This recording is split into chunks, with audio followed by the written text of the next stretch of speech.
Every one of us has a talent. It may be singing beautifully, drawing artistically, writing poetically. We're all different. Our special talents make us happy. We are all unique in our own way, living in a world full of peace, love, and happiness. But what if our talent became our bane? Well, my talent did become my bane. Let me tell you how. My name is Jenny, and I'm 16 years old. I lived in a quiet neighborhood with my parents and my little brother Matthew. I didn't have a lot of friends or hobbies. I was only interested in social media, but I always had a feeling that I had something unique, something that distinguished me from others. Turned out I was right. It all started on my grandmother's birthday. My family and I were traveling to her home to celebrate the occasion. The road was narrow and bumpy, with a rocky shoulder on one side and a river on the other. Dad was driving too fast, so obviously, Mom was a bit worried. Conversely, Matthew was excited. It was raining so hard that day that Dad feared the weather might get even worse, so he was driving faster than he should have to try to arrive at Grandma's house quickly. I was worried too, but for a slightly different reason. I had a feeling of impending doom on that trip. The rain got progressively worse. There was almost continuous lightning and thunder. Suddenly, we saw a big truck that had stopped on the road ahead of us. Mom screamed. Dad swerved to avoid hitting the truck and lost control of the car, which had gone on one of its sides and off the road into the river. It was the most frightening situation I had ever experienced in my whole life. We went underwater, and I felt as if we were in an aquarium. Dad was unconscious, and his forehead was bleeding. Mom was struggling, and Matthew was paralyzed with fear, his eyes tightly shut. Then, my vision went dark. When I woke up, I found myself in a hospital bed, with a team of doctors around me. When I asked them about my family, the look on their faces told me that I was the sole survivor of that horrible accident. Several days had passed since the accident. I was having trouble sleeping. The doctors gave me some sleeping pills. They even tried hypnosis to help me sleep. Grandma came to visit me. She was very sad. She said I could come live with her. My whole life was turned upside down in an instant. A police officer at the hospital was kind enough to drive Grandma and I to her home.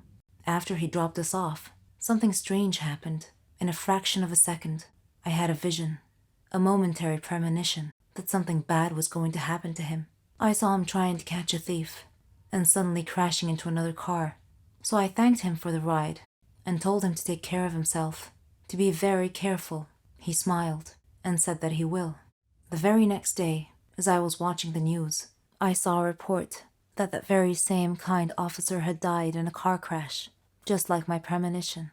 Grandma was upset when I told her what had happened. I didn't tell her that I had foreseen his death, because I knew that she wouldn't believe me. In fact, she might have even thought I was crazy. This strange turn of events happened again, with one of our neighbors, who visited us one day. She was a kind, lovely woman. I had a premonition that she would die in her kitchen due to a gas line explosion. I urged her to be careful with the cooking gas, because it could be so dangerous. But she just laughed and said that she loved cooking, and that there's nothing to fear. Grandma got a bit upset with me for making a big deal out of nothing. She said that I was just a little paranoid due to the accident, and that my imagination was getting way too overactive, and that I shouldn't try to scare people. Needless to say, the neighbor that I had warned did indeed die in a gas line explosion 4 days later. Coincidence? I think not. Am I somehow causing these incidents to happen? I couldn't help but think that I was somehow linked to the whole thing. I searched the internet for any information about this phenomena, and I found that it was common in people who had been involved in a traumatic experience, especially almost drowning incidents. I read a research that said that parts of the subject's brain would become very active. After our neighbor's accident, my aunt and uncle came to visit us. I had missed them a lot, but yet again, I had a premonition that they would have an accident going home, causing their car to explode and crash into the river. 2 days later, they were preparing to leave and head home. I begged them to stay one more night, but they said that they couldn't because they had work the next day. I told Grandma about my premonition, and she scolded me, told me to stop this nonsense. She thought it was my overactive imagination again. My uncle came in as Grandma was scolding me and asked me what was wrong. I wanted to say Nothing important, Uncle. Just premonitions of doom, that's all. But I didn't. I went to sleep instead and had a dream that Uncle was going to get run over by a car. Suddenly, I woke up to the sound of Uncle and Grandma's voices. They were talking about me, and it was raining outside. Uncle stood up and said that he had to get something from his car. I sat up straight and shouted, "No, don't go." Uncle said, "Jenny, it'll be fine. I'll just get something from the car." I couldn't dissuade him from going, so I followed him out. Uncle went out to his car and was standing by its door, which was facing the road. Then I saw the headlights. A car was coming down the road, driving towards us. I saw the car hit a flooded spot on the road and suddenly began sliding sideways, right towards Uncle. Instinctively, I made a decision to try and protect him. I had to at least try. I jumped in front of the swerving car. The driver saw me and tried to regain control. Suddenly, I felt a warm sunshine mysteriously coming down from the sky amidst the rain, and I felt calm and safe. And I had one final premonition before everything went dark. It all happened on my last holiday. It was a terrible experience. It was the worst holiday I have ever had. Me and my friend Renee, we decided to go to New Zealand. We were saving money for a very long time to go on this trip. It was our dream to go to the land of the Lord of the Rings. We had made reservations for flight at the end of July, and from that moment on, everything went wrong. It turned out that the flight was reserved for only one person, simply because a woman at the travel agency didn't understand us very well. I managed to reserve a flight, but a different one, so we couldn't go together. But I thought that it was not a big deal. My friend flew a few hours after me. I was going first. When I arrived at the airport, I was very happy because that meant that my holiday has just started and that nothing else could happen. And I was mistaken. When the hour of my flight was coming, I queued up to the custom clearance. My passport was right, and the next thing I had to do was to go through the metal detector. When I was passing through, it started to beep. I was so scared. I was taken aside immediately, and I felt like a thief. It was terrible. The custom officer had taken me to another room and she told me to undress. I tried to explain that I had a belly ring and maybe it was the cause of the beeping, but she didn't want to listen. I had to undress. They took my clothes somewhere else and I was standing alone in the middle of the room. I was shocked and stressed. The woman came back after about 5 minutes, which seemed to be ages for me. She gave me back my clothes, but I was not allowed to put them on. She checked me one more time with a small metal detector, which was obviously beeping in front of my belly ring. Of course, the custom officials went through all of my things, but they didn't find anything.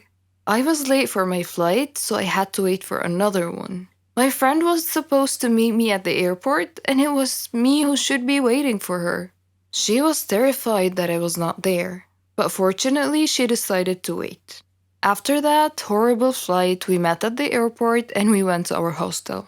It turned out that we expected something different, but it was not that bad, and we were too tired to look for something else. New Zealand is the most beautiful country I have ever seen, and we loved everything about it. The people, their customs, their food, basically everything, and the entire environment. We spent 3 weeks there. We had a really good time, but when the time ended, we had to fly back home. I was a little bit scared. This time I decided to remove my belly ring. We came to the airport about 3 hours before the departure time. At the entrance to the airport, we saw an older woman who had a large card with the word written on it with capital letters, Poland. So I came up to her and I started to speak in Polish. She smiled and we started to chat together. When we were just about to leave, she asked me if I could take a box of chocolates with me and give it to her son in Poland. He was supposed to meet me at the airport because she would phone him. And of course I agreed. And then it started again. At the custom clearance, everything was okay. I came through the metal detector and nothing happened. My passport was alright. I was almost free when the custom officer asked me about the chocolates.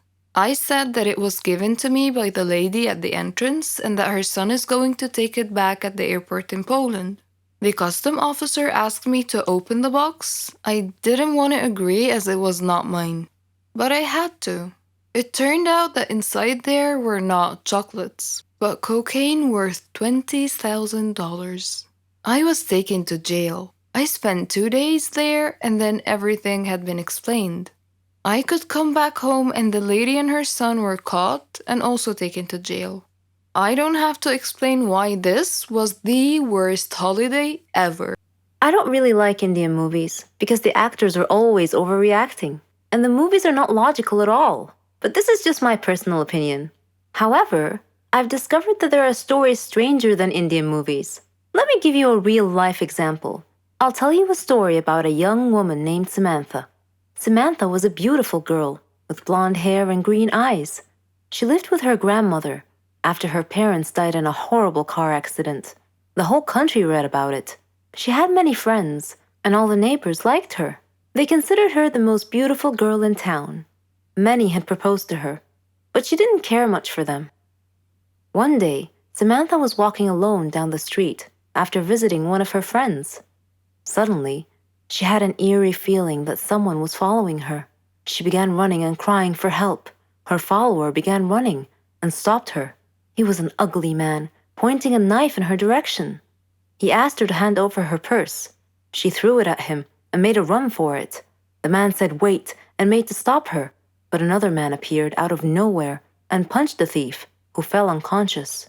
The brave and good Samaritan picked up Samantha's purse and handed it to her.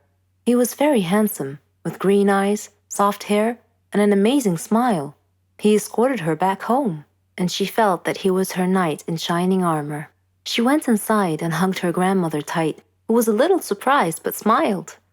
Samantha was so happy that she gently pulled her grandmother to her feet, and they whirled around and danced playfully. The very next day, she was surprised when she answered the doorbell. Steve, the tall, handsome man, was standing there, holding flowers. He proposed to her, and she said yes. Thus began their love story. Then one day, Samantha was standing in the kitchen preparing dinner. Steve and her grandmother were out, but they were supposed to be back soon. Samantha had everything ready, and she set the table. The house door opened, and Steve walked in. Samantha went to greet him, but she felt dizzy and fainted. Steve quickly took her to the hospital. The doctor congratulated Steve, saying that he was going to be a father. Steve was ecstatic, but Samantha was not. Instead, she was shocked and nervous. She said that she was too young to have kids, that she wasn't ready to be a mother. Steve was taken aback and said, "But why? Don't you want him?" Things were different from that point on. Samantha tried to get an abortion several times, but Steve was always stopping her. She couldn't accept it. She blamed Steve, but Steve couldn't understand her. In her 7th month of pregnancy, Samantha was with her grandmother at the supermarket when she saw a small boy run onto the road. Fearing he might get run over by a car, Samantha quickly pulled the boy off the road to safety. The boy's mother saw what happened and thanked Samantha, feeling so grateful and relieved. Samantha was crying at the moment and replied, "No need to thank me. I'm going to be a mother like you soon." For the first time, she was beginning to feel real affection for the baby. "Forgive me," she silently thought to herself. She tried to contact Steve many times to tell him that she had finally accepted. She was ready to become a mother, but he never responded. Finally, the day had come. Samantha went to the hospital to give birth. After the surgery, she was very tired. Nevertheless, when she woke up, she immediately asked for the baby. Her grandmother handed her the child. It was a daughter, and she was so beautiful. The nurse tried to take the baby out of her arms, but Samantha refused, wanting to hold her for as long as she could. The next day, Samantha heard a big commotion, and she had a feeling of dread that something bad had just happened. It was confirmed when she saw her grandmother's face. She asked what had happened, and her grandmother told her that a child was missing and had apparently been kidnapped. Samantha's pale face slowly pleaded, "Please don't tell me that it was my daughter."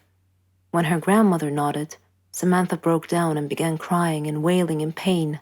The nurses tried to calm her down, and when she did, her grandmother came over to her and handed her a note. It had been found in her missing daughter's hospital crib.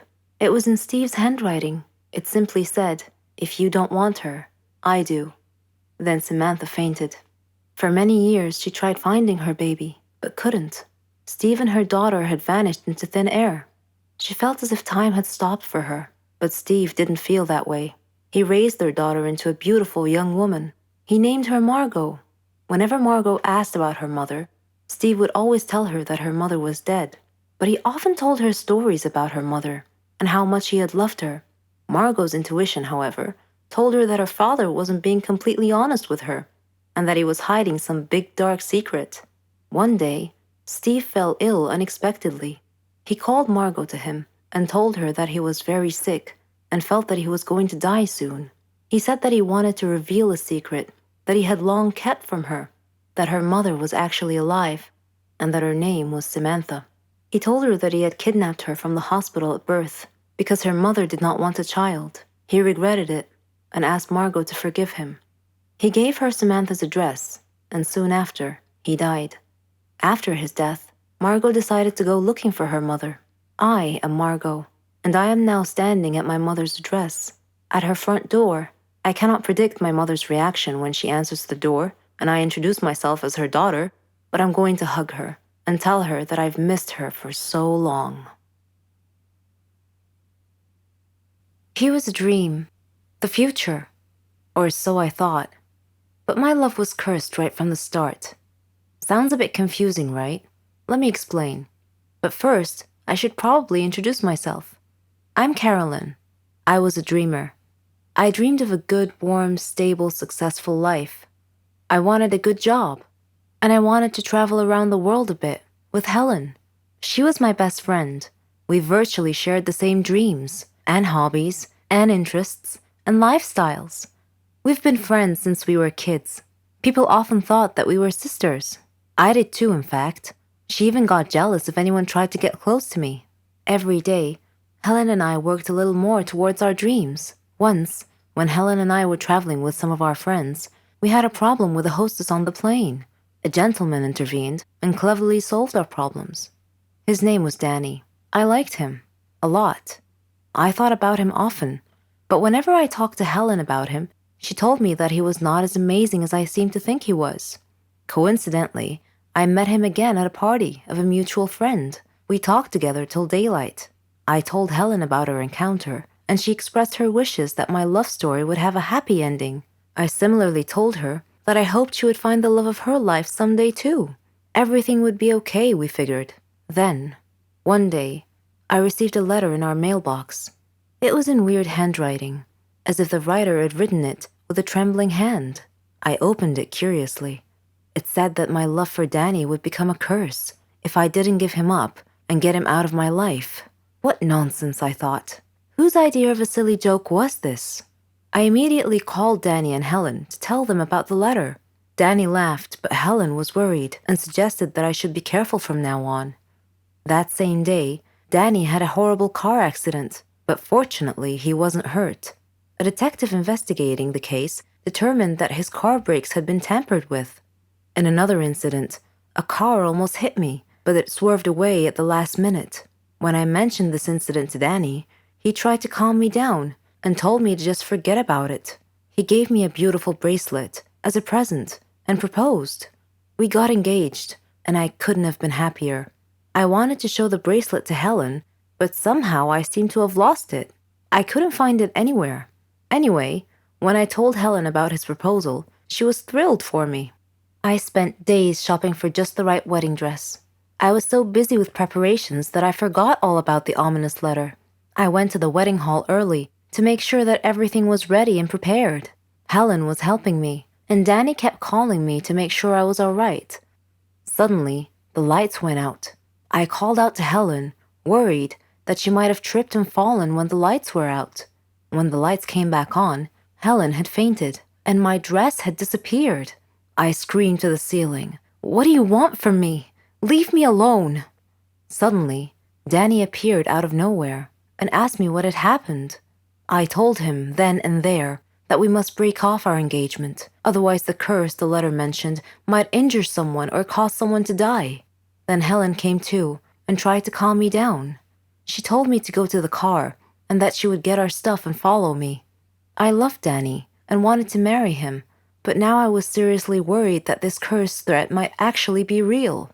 Helen came back carrying a bag and a large suitcase and told Danny not to worry, that she would drive me home and then call him to tell him that we had arrived safely. I was still crying, and Helen was trying to calm me down. When we arrived home, I noticed something strange. Helen was carrying a bag that was partially open, and I glimpsed a piece of clothing stuffed into it. It looked exactly like my dress. I opened the bag and found that it was my dress. I confronted Helen and demanded to know how my missing dress ended up in her bag.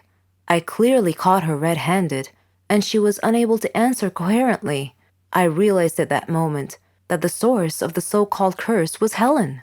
"Helen," I said, "how dare you do this to me? I thought we were like sisters to each other." She replied icily, with a glare that I saw for the first time. She said that she fell in love with Danny just as I did, but he chose me instead of her, and that she hated me for it. She said she won him over and got him to love her instead. Then they both tried to scare me into calling off the wedding so that she and Danny could be together. There are no words to describe how I felt at the time. I replied in a similar tone. I told her that I don't ever want to see her again, or Danny. Neither of them mattered anymore. I never did see Helen or Danny after that day. I'm on a Caribbean island now, sipping on a cocktail. I read in the paper that Danny and Helen had announced their engagement. I'm thinking about what wedding present I should give them as a surprise.